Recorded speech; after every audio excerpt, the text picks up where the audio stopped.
మధ్యలోనే ఉంటుంది. అది గురువు ద్వారా జరగాలి, అది సరైన గురువు ద్వారా జరగాలి. ఇప్పుడు అర్థమైంది నాకు. ఓకే గురుగారు, రైట్. సరే, ఇది ఒక వైపు అయితే ఇక మీరు చేస్తూ అంటే ఇంకొకటి, నేనేదో పీఠం పెట్టుకున్నాను, నేను యాగం చేస్తాను, మీ కోరిక నెరవేరిపోతుందంటే కుదరదు. కరెక్ట్. ఆ దేవీ దేవతను ప్రసన్నం చేసుకునేటువంటి యోగ్యుడి ముందే జరగాలి. అది అర్థం. అంటే యోగ్యుని పట్టుకోవడం ఎలా గురుగారు? ఇది దొరకరు నాయన. అది నాకు అప్పటి నుంచి తెలుస్తుంది. గురువుని పట్టుకుని నీ మనసులో ఉన్నటువంటి సంకల్పం నిజమైతే, నువ్వు చేరుకోవాలనేటువంటి తపన, మీ చుట్టూ ఉన్నటువంటి పరివార దేవతలు సంకల్పాలు గట్టిగా ఉంటే మీకు తెలియకుండానే గురువు మీకు తారసపడతారు. ఓకే, అన్ని జరిగిపోతూ ఉంటాయి. అంటే దేవత అనుగ్రహం ఎంత గొప్పగా ఉంటదంటే, ఇప్పుడు నాకు ఆకలిస్తుంది, మన మనసులో అనిపించడం వస్తుందంటే నీ చుట్టూ పరివార దేవతలు వింటూ ఉంటారు. అంత గొప్ప శక్తి ఆ తల్లి నామస్మరణలోనే ఉంటుంది. అది పట్టుకోవాలి. అద్భుతం, అద్భుతం గురుగారు. రైట్. మీ యొక్క సనాతన ధర్మ పరిరక్షణలో ఎంత దూరం ప్రయాణించారు ఇప్పటి వరకు? ఇప్పటి వరకు నేను సుమారున దక్షిణ భారతదేశం ఆల్మోస్ట్ దగ్గరలో కవర్ చేసుకుంటూ వచ్చాను.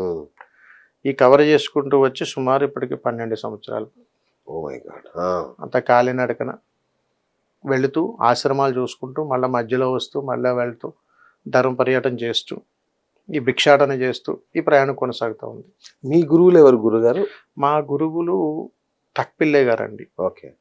వారి పరంపర మాకు కొనసాగుతూ ఉంది. వారి స్వహస్త్రాలతో ఇచ్చినటువంటి పీఠాలే మా స్థాపనలు. మాదంతా కూడా శాక్తేయ ఆగమనం, శాక్తేయ సాంప్రదాయం. మా సన్యాసి ధర్మం భారతీయ సాంప్రదాయం. ఎందుకు శాక్తేయం అని అడగొచ్చా గురుగారు? అది అంటే ఇవన్నీ ఉన్నాయి కదా, అంటే అలా అని కాదు నాయన. ఉపాసన మనం ఏదైతే తీసుకున్నామో, ఉపాసన మంత్రం ఏదైతే మనం ఎంచుకున్నామో ఆ సాంప్రదాయంలోకి వెళ్ళడం. ఇప్పుడు నేను శైవంలో నేను తీసుకోగలిగితే అది ఈశ్వర సంకల్పం అవుతుంది. వైష్ణవ సాంప్రదాయంలో తీసుకుంటే అది. ఎందుకు అడిగారంటే, మీరు కాలభైరవుని కూడా కొలుస్తారు, అది శివ స్వరూపం. ఇటు చూస్తే మీరు ఇక్కడ అమ్మవారు అంటున్నారు. అంటే ఏది అనేది నాకు కొంత కన్ఫ్యూజన్ వచ్చి అడిగారు. చాలా క్లారిటీ నాయన. జగత్ దృష్టి అంతా కూడా అమ్మే, ఆది పరాశక్తి. శాక్తేయం లేకుండా రెండు కూడా లేవు. అంతే. ఏ ఆగమనాలు లేవు, అమ్మ లేనిదే ఏ దేవాలయం లేదు వాస్తవికంగా. కరెక్ట్. అమ్మ లేనిదే మనకు జన్మే లేదు. మరి అలాంటప్పుడు ఇవన్నీ ఎందుకు? అందుకని ఏంటంటే ప్రతిదానికి ఒక శక్తి మనల్ని ఎప్పుడు వెంటాడుతూ కాపాడుతూ ఉండాలి. ఉదాహరణ చెప్పాలంటే ప్రతి కుటుంబంలో తండ్రి కాలభైరవుడే, బిడ్డలను భార్యలను కాపలా కాస్తూనే ఉంటాడు. మరి దేవి దేవతలను ఎవరు కాపలా కాస్తారు? అందుకని ఈశ్వరుడు చెబుతుంటాడు, నేను నేరుగా వచ్చి కాపలా కాయలేను, నా ఆరాం సంసాన్ని ఇక్కడ కొలువు చేస్తున్నాను. అందుకని ఈ క్షేత్రం మొత్తాన్ని కూడా కాలభైరవుడుగా, సమస్త విశ్వానికి కూడా కాలభైరవుడే. అందుకని అనంత విశ్వానికి కూడా కాలభైరవుడే. అందుకని విశ్వాసం కలిగినటువంటిది, అత్యధికంగా గ్రామాల్లో తిరగగలిగేటువంటిది, అంటే మరణాన్ని కూడా చూసి శబ్ద సంకేతాలను ఇవ్వగలిగేటువంటి జీవి ఏదైనా ఉందంటే శునకం.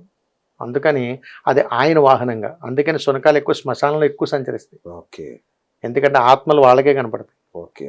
చాలా అద్భుతంగా, అంటే చాలా బాగుంటుంది అది. ఆ వైభవం, ఆ చరిత్ర చాలా అద్భుతంగా ఉంటుంది. అందుకని మనం చాలా ఏది కొట్టుబడేస్తే లేదు నాయన.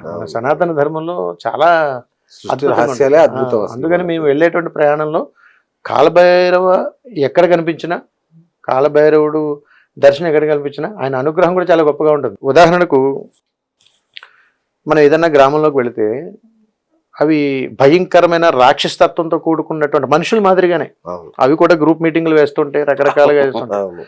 ఈ సాధన సంకల్పం ఉన్నటువంటి వాళ్ళు వెళ్తే దారిస్తాయి.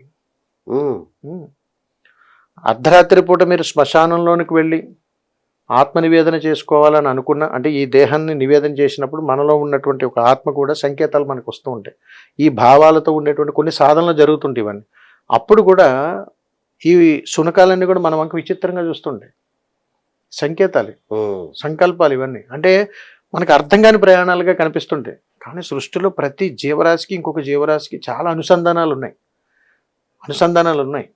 వీటిని మనం తెలుసుకోవటానికి చాలా లక్షల సంవత్సరాల క్రితానికి వెళ్ళాలి. కానీ మనం ఆ పూర్వజన్మ వాసనలు ఎక్కడో పుట్టాం మనం. అందుకని ఈ జన్మలో 40 ఏళ్ళు వచ్చినా, 50 ఏళ్ళు వచ్చినా, 60 ఏళ్ళు వచ్చినా, 70 ఏళ్ళు వచ్చినా ఆ ప్రయాణాలే కొనసాగిస్తున్నాం. ఆ పరంపరలే వెళ్తూనే ఉన్నాం. నేనే దైవం, నేనే రాజు, నేనే మంత్రి అనుకోవటానికి లేదు. చాలా ధర్మాలు ఉన్నాయి. ఈ ధర్మాల్లో మన ధర్మం మనకి ఎప్పుడూ గొప్పగానే ఉంటుంది. అందుకని ఇందులో కాలభైరవ ధర్మంలో ప్రతి కుటుంబానికి యజమాని కాలభైరవుడే. ఓకే. కాదంటారా మీరు చెప్పండి? అంతేగా మీరు చెప్పిన దాని ప్రకారం. అంతే. ఒక చెల్లెలకి అన్నయ్య కాలభైరవుడు, కాపాడాలా లేదా? అంతే. ఇంటి యజమాని ఎప్పుడు కాలభైరవుడే. అందుకని ఈ సమస్త సృష్టికి యజమానిలో కూడా కాలభైరవ తంత్రమే. అందుకని కాలభైరవుడికి అంత ప్రాముఖ్యత సంతరించుకుంటుంటుంది. ఓకే. మీరు హిమాలయాలకు కూడా వెళ్ళారు? వెళ్ళాను ఆయన. ఓకే. మేము అక్కడ కొన్ని సంవత్సరాలు గురువులతో ప్రయాణం, సాధన, సాధు సంతులతో, అఘోరాలతో, రకరకాల, అంటే భగవంతుని చేరుకోవటానికి ఎన్ని రకాలైతే ప్రయాణాలు ఉన్నాయో అన్ని రకాల ప్రయాణాల వారితో కూడా మేము ప్రయాణం చేసిన సందర్భాలు చాలా సంవత్సరాలు గడిచాయి. ఏదో ఒక ధర్మాన్ని ఎంచుకోవాలి. ఆ ధర్మాన్ని అనుభవించిన తర్వాత వాటిలోంచి ఒక ధర్మాన్ని ఎంచుకొని లోక కళ్యాణార్థం కోసం ఈ దేహాన్ని ధర్మం కోసం దాసోహం చేసి అమ్మవారి పాదాల చెంతన ప్రమాణం చేశాం. అమ్మా, ఈ దేహం దేశం కోసం ధర్మం కోసం సిద్ధమైపోయాను తల్లి. నీకోసం నేను ఏదైనా చేయగలిగేటువంటి సనాతన ధర్మం ఏదైనా ఉన్నదా అని అడిగితే నన్ను కూర్చోబెట్టు నాయనా అని అన్నది.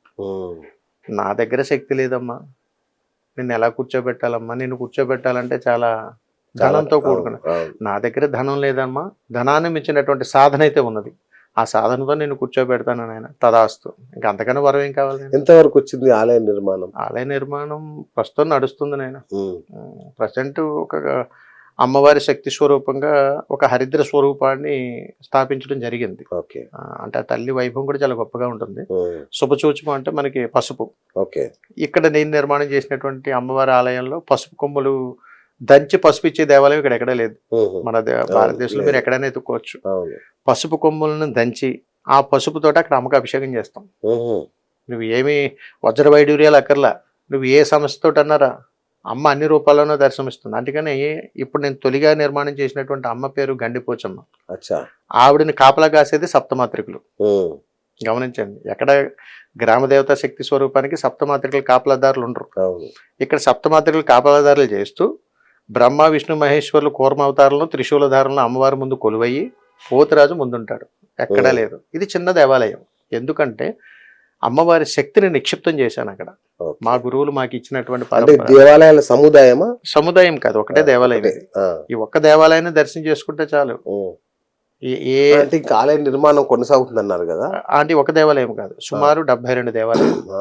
72 దేవాలయాలు ఒకే ప్రాంగణంలో మంత్రతంత్ర యంత్ర స్వరూపాలుగా, ఈశ్వర తంత్రం శక్తి స్వరూపం రెండింటిని కూడా నిర్మాణం చేసి ప్రయాణం చేయాలనేటువంటిది మా చిరకాల వాంఛ.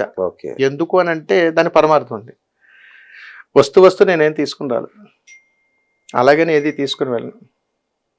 అమ్మ నాకు కాస్త విద్యనిచ్చింది, గురువులు నాకు మార్గాన్ని సూచించారు. నేను పుట్టినటువంటి ఈ పుడమి తల్లికి ఏదైనా ఒకటి ఇచ్చి రుణం తీర్చుకుని ఆ తల్లి గర్భంలోనే కలిసిపోవాలి. ఈ వెళ్ళేలోపు నేను చేయగలిగేటువంటి ధర్మబద్ధమైనటువంటి ధర్మకార్యం ఏదైనా ఉన్నదా అని అమ్మ కోసం ఎంతో శక్తితో ప్రయాణం చేస్తే అమ్మ పాద పద్మాలు దర్శనం ఇచ్చింది చాలా జీవితానికి. మరి ఇప్పుడు ఆ తల్లి అభయహస్తాన్ని స్వరూపాన్ని చూడాలనేటువంటి ఒక మహాసంకల్పంతో అమ్మ నాకు నిన్ను చూడాలని ఉంది, నేను ఇంత ఘోరమైనటువంటి తపశక్తి చేశాను, ఇంత సాధన చేశాను, నాకు ఏదైనా ఒక వరాన్ని ఇయ్యమ్మా అంటే నన్ను కూర్చోబెట్టునైనా నీకు ఆ దర్శనం ఇస్తాను. నాది ఒక సందేహం గురు, అడగండి. మీరు గత 15 ఏళ్ళుగా భిక్షాటన చేస్తూ వస్తే ఇప్పటికి ఒక ఆలయం నిర్మించారు. మీరు ఇన్ని 70 ఆలయాలు ఎప్పటికి కట్టాలి, మేము ఎప్పుడు చూడాలి? ఈ దేహం ఆలయ నిర్మాణం చేసే వెళ్ళిపోతుంది, నేను చేయకుండా వెళ్ళను. ఎందుకంటే ఈ దేహానికి సంకల్ప బలం చాలా గట్టిగా ఉంటుంది. విరాళాలు తీసుకుంటారా? తీసుకోండి, ఆయన తీసుకోరు, భిక్షగానే ఇవ్వాలి. భిక్షగానే ఇవ్వాలి. మీరు వచ్చినప్పుడు మీరు నన్ను ఆహ్వానించవచ్చు. అయ్యా మీరు భిక్షకు రండనే ఆహ్వానిస్తే మీ ఇంట్లో నాకు భిక్ష పెట్టి నాకు భిక్ష వేయచ్చు. అది కూడా జోలి పట్టే తీసుకుంటారు. దీనికి ఏ రసీదులు ఉండవు. ఏ రసీదు ఇస్తే నేను విరాళం అవుతాను, అంతే కదా. నేను జోలి పట్టి భిక్షాటం చేశాను. ఎందుకు? నీ కర్మను నేను స్వీకరించాలి. భిక్ష వేయాలన్న ఆలోచన నీలో వచ్చిందంటేనే చాలు, జీవితం మారిపోయినట్టే. ఇది నాది, ఇది నాది, ఇది నాది, ఇది నాది, ఇది నాది అని దాచుకున్న నాళ్ళు ఏమి చేయలేము. ఎన్నాళ్ళు దాచుకుంటాం? ఆ దాచుకుని గుడి దగ్గరికి వెళ్ళి కొబ్బరికాయని బేరమాడతాం, అరటిపళ్ళని బేరమాడతాం, ఆకుల్ని బేరమాడుతూనే ఉంటాం. ప్రదక్షిణ చేసేటప్పుడు 108 చేయవే అంటే 70 సరిపోవా, 50 సరిపోవా అని అడుగుతాం. ఎన్ని చేసినా కానీ సమస్య అదే. మోక్షము లేనటువంటి గమ్యం కోసం నువ్వు ప్రయాణం చేసిన నాళ్ళు మనం ఇలాగే ఉంటాం. ఒక్కరోజు అద్భుతంగా బ్రతకండి, ఒక్కరోజు ఆనందంగా బ్రతకండి, ఒక్కరోజు అన్నీ అనుభవించి బ్రతకండి, కానీ ఆనందమైనటువంటి మరణం కావాలి.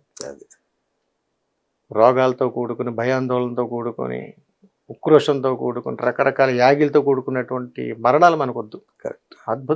అద్భుతంగా బ్రతకాలి, చరిత్ర చెప్పుకోవాలి. చనిపోయాక అందరూ చెప్పుకుంటారు, అంతేగా, అక్కడికి వెళ్ళాక అందరూ చెప్పుకుంటారు. బ్రతికుండగా మన గురించి చెప్పుకోవాలి. నీ డబ్బు నాకు వద్దు, నువ్వేమీ నాకు ఇవ్వద్దు, నేను చేసే ధర్మ కార్యంలో మీరు సమిదవ్వండి చాలు.